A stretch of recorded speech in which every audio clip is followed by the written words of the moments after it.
జై శ్రీరామ్. శ్రీమాత్రే నమః. శ్రీ గురుభ్యో నమః. నిజ జ్యేష్ఠ మాసంలో శుక్లపక్షంలో శుక్లపక్షంలో పక్ష ఫలితాలు ద్వాదశ రాశుల వాళ్ళకి, ద్వాదశ లగ్నాల వాళ్ళకి. నిజ జ్యేష్ఠ మాసంలో ఉన్న ఈ శుక్లపక్షంలో ద్వాదశ రాశుల వాళ్ళకి, ద్వాదశ లగ్నాల వాళ్ళకి గోచర గ్రహస్థితులు ఎలాంటి ఫలితాన్ని ఇవ్వబోతున్నాయి? ఈ ఫలితాన్ని ప్రసాదించే గ్రహ దేవతలు ఏ ఏ రాశుల్లో స్థితిలో ఉన్నారో ప్రథమంగా పరిశీలిద్దాము. రవి మిథున రాశిలో ఆయన సంచారం ఉంటుంది. ఈ పక్షం మొత్తం కూడా. మంగళ్ మేషరాశి మరియు వృషభ రాశిలో ఆయన సంచారం ఉంటుంది. అంటే మొదటి 2-3 రోజులు ఆయన సంచారం మేషరాశిలో ఉంటుంది. ఆ తర్వాత వృషభ రాశిలోకి ఆయన సంచారం ఉంటుంది. 21వ తారీఖు వృషభ రాశిలోకి ఆయన సంచారం మారుతుంది. బుధదేవుడు మిథున రాశిలో ఆయన సంచారం ఉంది. 23వ తారీఖు నుంచి మిథున రాశిలోంచి కర్కాటక రాశిలోకి ఆయన సంచారం సాగుతుంది. గురు భగవానుడు దేవగురువైన బృహస్పతి కర్కాటక రాశిలో స్థితిలో ఉన్నారు. దైత్య గురువైన అసుర గురువైన శుక్రాచార్యుల వారు కర్కాటక రాశిలో స్థితిలో ఉన్నారు. కేతుదేవుడు సింహరాశిలో ఆయన స్థితి కొనసాగిస్తూ ఉన్నారు. అలాగే రాహు భగవానుడు కుంభరాశిలో ఆయన యొక్క గమనం ఉంది. ఆఖరిదైన మీన రాశిలో శనేశ్వరుడి యొక్క సంచారము. ఇవి గోచారంలో గ్రహాలు ఈ రాశుల్లో స్థితిలో ఉన్నాయి. ఈ రాశుల్లో స్థితిలో ఉన్న గోచారంలో గ్రహ దేవతలు నిజ జ్యేష్ఠ మాసంలో శుక్లపక్షంలో, ఇవి ఇప్పుడు మనం తెలుసుకునేవి పక్ష ఫలితాలు. ఈ శుక్లపక్షం మొత్తానికి ద్వాదశ రాశుల వాళ్ళకి, ద్వాదశ లగ్నాల వాళ్ళకి గోచార గ్రహగమనాల ఆధారంగా ఎలాంటి ఫలితాలు ఉంటాయో మనం ఒకసారి చూద్దాము. అయితే ఈ పక్షంలో ఉన్న విశేషాంశం ఏంటంటే 3 శుభగ్రహాలు కర్కాటక రాశిలో సంచారం చేయడం. ఈ పక్షం మొదటి నుంచి కూడా, అంటే 15వ తారీఖు నుంచి ఈ పక్షం మొత్తం కూడా గురు శుక్రులు ఇద్దరు కర్కాటక రాశిలో ఉండడము. దానికి తోడు ఈ పక్షంలో 23వ తారీఖు నుంచి బుధ భగవానుడు కూడా గురు శుక్రులతోటి కలిసి ఉండడము. ఇది ఒక విశేషాంశము. ఈ 3 గ్రహాలు, బుధుడు పాపులతో కూడితే పాపి, శుభులతో కూడితే శుభుడు అని చెప్పి పరాశర సంహిత చెప్తుంది. అందువల్ల 3 శుభగ్రహాలు కర్కాటక రాశి కాలపురుషుడు కుండలిలో, సహజ కాలపురుషుడు కుండలిలో చతుర్థ స్థానమైన కర్కాటక రాశి, అంటే మాతృస్థానం అని కూడా చెప్తున్న జ్యోతిష శాస్త్రము. ఈ స్థానంలో ఉండడం వల్ల ఎలాంటి బెనిఫిట్స్ ఉంటాయి, ఇంకా మిగతా గ్రహ గమనాల్లో కూడా మనం పరిశీలిస్తే ఎలాంటి ఫలితాలు ఉంటాయి? ఎందుకంటే మంగళ మరి మేష వృషభ రాశుల్లో ఆయన సంచారం ఉంటుంది. రవి మిథున రాశిలో సంచారం. మిగతా గ్రహ స్థితులను కూడా మనం అన్ని గ్రహాల యొక్క స్థితుల్ని బట్టి ఎలాంటి ఫలితాలు గోచర ద్వాదశ రాశుల వాళ్ళకి, ద్వాదశ లగ్నాల వాళ్ళకి, 27 నక్షత్రాల వాళ్ళకి ఉంటాయో చూద్దాము.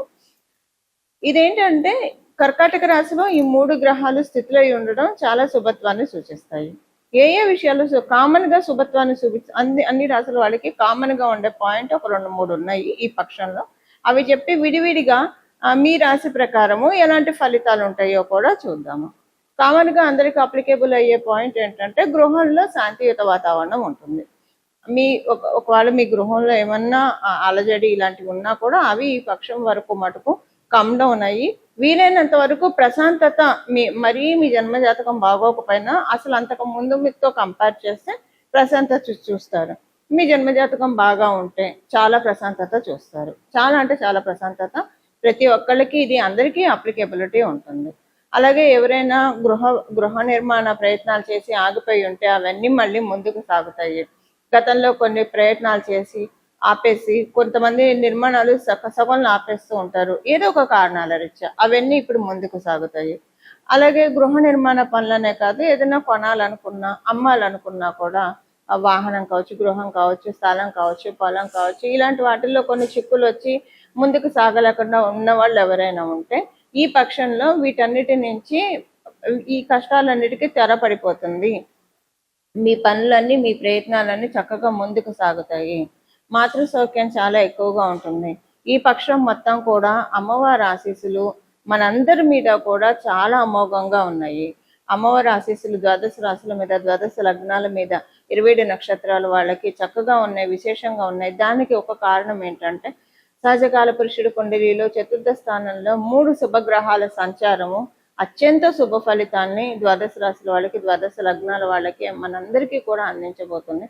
ఇంకా ఒక పసిపిల్ల కనుక తల్లి దగ్గర ఉంటే అన్ని టైం టు టైం అమ్మ చూసి పెడితే ఎంత చక్కగా తింటాం, ఆడుకోవడం, అంటే వాళ్ళకి ఇంకా వేరే పని ఏమి ఉండదు, ఎంత హ్యాపీగా ఉంటారు.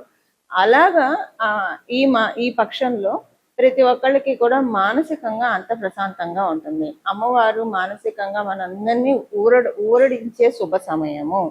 మానసికంగా గత కొన్నాళ్ళుగా గోచారంలో ఉన్న గ్రహస్థితుల రీత్యా ఎవరి లెవెల్కి తగ్గట్టు వాళ్ళకి ఏదో ఒక టెన్షన్, బాగా టెన్షన్ ఉంది, మామూలుగా కాదు. ఇంకా కొంతమందికి అయితే జాడించి కొట్టింది ఈ టెన్షన్. కొంతమందికి వాళ్ళ జాతక బలాబలాలను అనుసరించి అసలంటూ గోచారంలో ఉంది కాబట్టి కొంత టెన్షన్ పడ్డారు. అంటే అవుట్ ఆఫ్ 100% 30% అయితే టెన్షన్ పడ్డారు. ఇప్పుడు దాంట్లోంచి అందరూ ఏకకాలంలో ప్రశాంతతని పొందే టైం మొదలైంది. ఇప్పుడు ఉన్న ఈ పక్షంలో ఉన్న గోచర గ్రహస్థితుల ఆధారంగా ఇది ఈ పక్షం వరకు అయితే కన్ఫామ్గా ఉంటుంది. మీ జన్మ జాతకం మరీ దీనికి సపోర్ట్ చేయకపోయినా అంతకు ముందుతో పోలిస్తే ప్రశాంతత అయితే ఖచ్చితంగా చూస్తారు. ఇది ఆ అమ్మవారు మనందరికీ బ్లెస్ చేసే సమయము. ఈ సమయాన్ని మనందరం కూడా చాలా సద్వినియోగం చేసుకోవాలి. దీన్ని ఎలా సద్వినియోగం చేసుకోవాలి, ఏం చేస్తే ఇది మనకి సద్వినియోగం అయ్యి మనకి అక్కడికి వస్తుందో అది పరిహారాల్లో భాగంగా మనం తెలుసుకుందాం. మకర రాశి మకర లగ్నంలో పుట్టిన వాళ్ళకి గోచారము అత్యద్భుతంగా సహకారాన్ని అందిస్తుంది. మనసు నిండా ప్రశాంతత, గుండెల నిండా ధైర్యము, గుండెల నిండా ఆత్మవిశ్వాసాన్ని నింపుకునే శుభ సమయం ఇది. అమ్మవారి ఆశీస్సులు, అమ్మవారి కృప ఎంత చక్కగా ఉందంటే అది మాటల్లో చెప్పలేము. మకర రాశి వాళ్ళకి ప్రత్యేకించి కాలపురుషుడు కుండలిలో నుంచి 2 రాశుల వాళ్ళకి ఎక్కువగా ఉంది. మొదటిది కర్కాటక రాశి, తర్వాత మకర రాశి వాళ్ళకి చాలా అత్యద్భుతంగా ఉంది.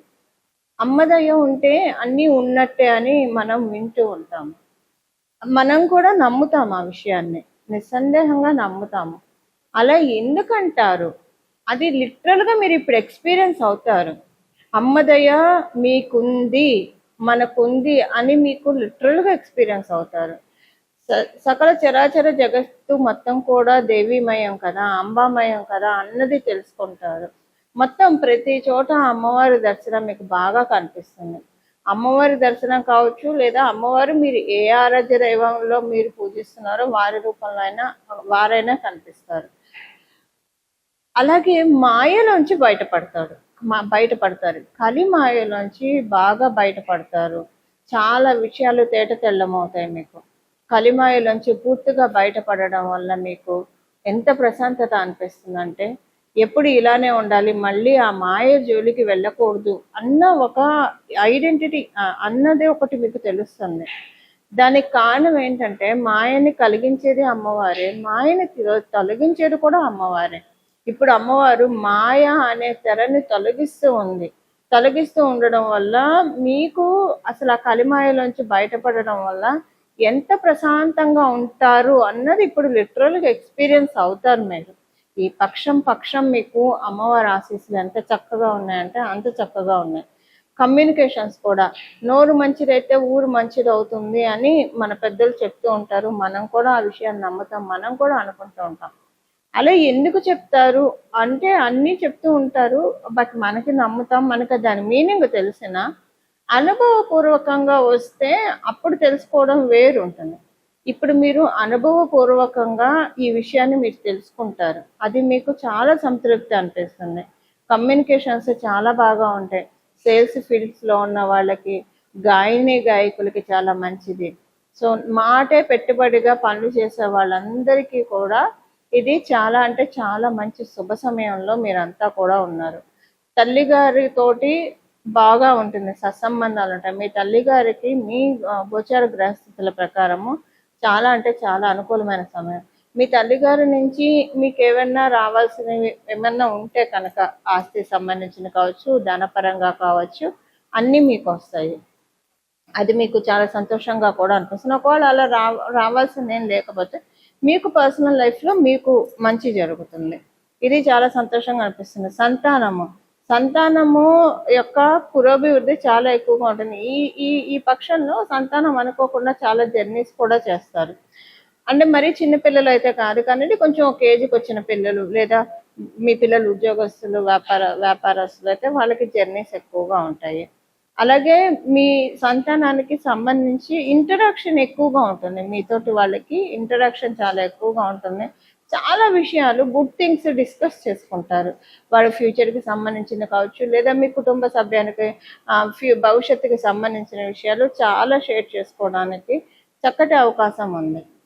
అయితే మీకు మ్యారిటల్ లైఫ్లో కూడా బాగా ఉంటుంది, మంచి రిలేషన్ మెయింటైన్ అవుతుంది, ఇబ్బంది చాలా బాగా ఉంటుంది. వారికి వృత్తిపరంగా కూడా అనుకూలతలు చాలా ఎక్కువగా ఉంటాయి. మీరు వృత్తిపరంగా బిజీ అవుతారు, వ్యాపారస్తులైనా బిజీ అవుతారు, ఉద్యోగస్తులైనా కూడా మీరు బిజీ అవుతారు. అయితే మీరు ఉద్యోగస్తులు అయితే కనుక ప్రశాంతంగా ఉంటుంది అక్కడ, వ్యాపారస్తులైతే వ్యాపారం బాగా పెరుగుతుంది. ఇలా ఈ పక్షం అంతా కూడా మకర రాశి మకర లగ్నంలో పుట్టిన వాళ్ళకి మంచి అనుకూల ఫలితాన్ని జగదాంబ యొక్క కృపా కటాక్షాల వల్ల చక్కగా చూడబోతున్నారు. పరిహారం వచ్చేసేసి అమ్మవారి ఆరాధన. చతుర్థ స్థానం కాలపురుషుడు కుండలిలో బలంగా ఉండడం వల్ల మీరు లలిత అమ్మవారి ఆరాధన చేస్తారా, శ్రీ మహాలక్ష్మి అమ్మవారి ఆరాధన చేస్తారా, లేదా సరస్వతి అమ్మవారి ఆరాధన చేస్తారా, ఏ అమ్మవారి ఆరాధన చేసినా మంచిదే. గ్రామదేవతల అమ్మవారి ఆశీస్సులు తీసుకోవడానికి ఇది చాలా శుభ సమయము. ఏదైనా ఒక గ్రామదేవత అమ్మవారి ఆలయానికి వెళ్ళి మీకు కుదిరితే ఏదో ఒకటి అమ్మవారికి సమర్పించుకోండి. చీర సమర్పించుకుంటారా, పసుపు కుంకాలు సమర్పించుకుంటారా, పూలు సమర్పించుకుంటారా, మీ శక్తి అనుసారం ఏది సమర్పించుకోగలిగితే అది సమర్పించుకోండి. లేదా మన మనసే అసలు మనం చేయాల్సిన ఇవన్నీ భగవంతుడు ఇచ్చిందే, మళ్ళీ తిరిగి భగవంతుడికే సమర్పించా, కానీ మన మనసు మటుకు సమర్పించడం చాలా కష్టంగా ఉంటుంది. ఎందుకంటే అనేక ఆలోచనలతో మన చుట్టూ ఏదో ఒక ఆలోచన ఉంటుంది, ఫ్యూచర్ గురించో, పాస్ట్ గురించో, బెంకోకు, ఫ్యూచర్ గురించి ఇన్సెక్యూరిటీనో, లేదా ప్రజెంట్ గురించి ఆలోచన, ఇలా ఎప్పుడు మైండ్ మన మనసు ఆలోచనలతో సరెండర్ అయిపోయి ఉంటుంది, హైజాక్ అయిపోయి ఉంటుంది మన బ్రెయిన్ ఈ ఆలోచనలతో. ఈ ఆలోచనలు లేకుండా మనసుని నిష్కల్మషంగా అమ్మవారి దగ్గర పెడితే అదే నిజమైన పూజ, అదే నిజమైన భక్తి సమర్పణ. అలా చేయగలిగితే ఇంకా మంచిది. మీరు ఏవి కూడా ఇవ్వక్కర్లేదు, కానీ మొత్తం 1000% కాన్సన్ట్రేషన్ మనం చేసే దేవీ దేవతల మీదే పెట్టాలి, ఒక్క ఆలోచన కూడా మైండ్లో రాకుండా. అది పూర్తిగా సాధ్యం కాదు కాబట్టి ఇలాగ మనకు తోచినవి ఆచారకాండను ఫాలో అవుతూ మనకి తోచిన సుమంగళి ద్రవ్యాలు అమ్మవారికి సమర్పిస్తూ యాదేవి సర్వభూతేషు బుద్ధి రూపేణ సంస్థితం నమస్తస్సే నమస్తస్సే నమస్తస్సే నమో నమః అని మనసులో అమ్మవారిని ధ్యానించుకోవాలి. అమ్మవారు బుద్ధి రూపంలో మనకుండి మంచి బుద్ధిని ప్రసాదించి మంచి సచ్చింతన, సద్భావన ఇలాంటివన్నీ మనకి కలిగించి మనం సద్భావన ఎప్పుడు చేసామో అది ఆ సద్భావనే అమ్మవారి పూజ. సచ్చింతన ఎప్పుడైతే చేసామో అదే అమ్మవారి పూజ. మనం పూజా మందిరంలో చేసే పూజ అంతా ఒక ఎత్తు అయితే, మన మనసుతో చింతించే చింతలన్నీ కూడా నెక్స్ట్ లెవెల్ పూజలుగా మనం పరిగణించాలి. అంటే ఉత్కృష్టమైన పూజలు ఇవన్నీ కూడా. అలా మన ఈ మాసం ఈ పక్షం మొత్తం కూడా అమ్మవారికి దేవి అన్న నామంతో అమ్మవారిని మనం పిలిస్తే అమ్మవారి తొందరగా సంతృప్తి చెందుతారు. అందుకే మనం ఇప్పుడు చెప్పబోయే ఈ శ్లోకాన్ని ప్రతిరోజు మనసులో మీరు ఏ పని చేస్తున్నా కూడా మనసులో అనుకోవచ్చు. ఆ శ్లోకం ఏంటో ఇప్పుడు చెప్తాను. యాదేవి సర్వభూతేషు బుద్ధి రూపేణ సంస్థితం నమస్తస్సే నమస్తస్సే నమస్తస్సే నమో నమః. యాదేవి సర్వభూతేషు బుద్ధి రూపేణ సంస్థితం నమస్తస్సే నమస్తస్సే నమస్తస్సే నమో నమః. యాదేవి సర్వభూతేషు బుద్ధి రూపేణ సంస్థితం నమస్తస్సే నమస్తస్సే నమస్తస్సే నమో నమః. దీంట్లో మీకు ఏ కామ్యం ఉంటే అది మీరు చేర్చుకోవచ్చు. ఉదాహరణకి మీకు సరస్వతి అమ్మవారి కటాక్షం కావాలి, విద్యల్లో బాగా రాణించాలి, లేదా జ్ఞాపక శక్తి, ధారణా శక్తి అని అంటాం మనం సంస్కృతంలో. ధారణా శక్తి అంటే జ్ఞాపక శక్తి పెరగాలన్నా, మనం ఏదైనా సరే మంచి నిర్ణయాలు, తెలివిగల నిర్ణయాలు తీసుకోవాలన్నా, ఏదైనా సబ్జెక్టు స్టడీ చేయాలన్నా, అప్పుడు యాదేవి సర్వభూతేషు విద్యాలక్ష్మి రూపేణ సంస్థితం నమస్తస్సే నమస్తస్సే నమస్తస్సే నమో నమః. యాదేవి సర్వభూతేషు విద్యాలక్ష్మి రూపేణ సంస్థితం నమస్తస్సే నమస్తస్సే నమస్తస్సే నమో నమః. యాదేవి సర్వభూతేషు విద్యాలక్ష్మి రూపేణ సంస్థితం నమస్తస్సే నమస్తస్సే నమస్తస్సే నమో నమః.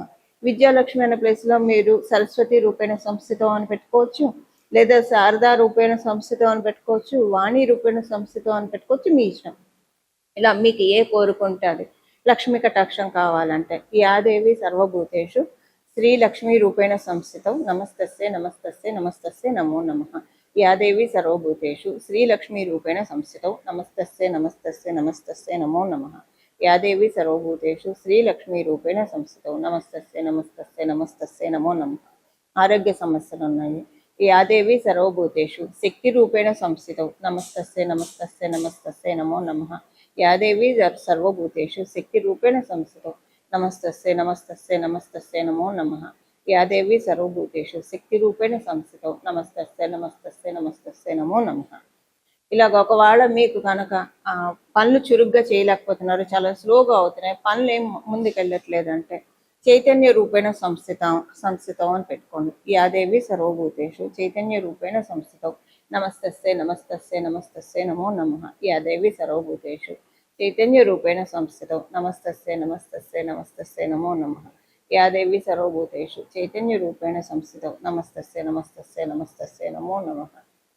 ఇవేమీ వద్దు, మాకు అమ్మవారి పాద చింతన కావాలి, అమ్మవారే మాకు కావాలని అనుకున్నవారు యాదేవి సర్వభూతేషు సత్వరూపేణ సంస్థితౌ నమస్తస్యై నమస్తస్యై నమస్తస్యై నమో నమః. యాదేవి సర్వభూతేషు సత్వరూపేణ సంస్థితౌ నమస్తస్యై నమస్తస్యై నమస్తస్యై నమో నమః. యాదేవి సర్వభూతేషు సత్వరూపేణ సంస్థితౌ నమస్తస్యై నమస్తస్యై నమస్తస్యై నమో నమః.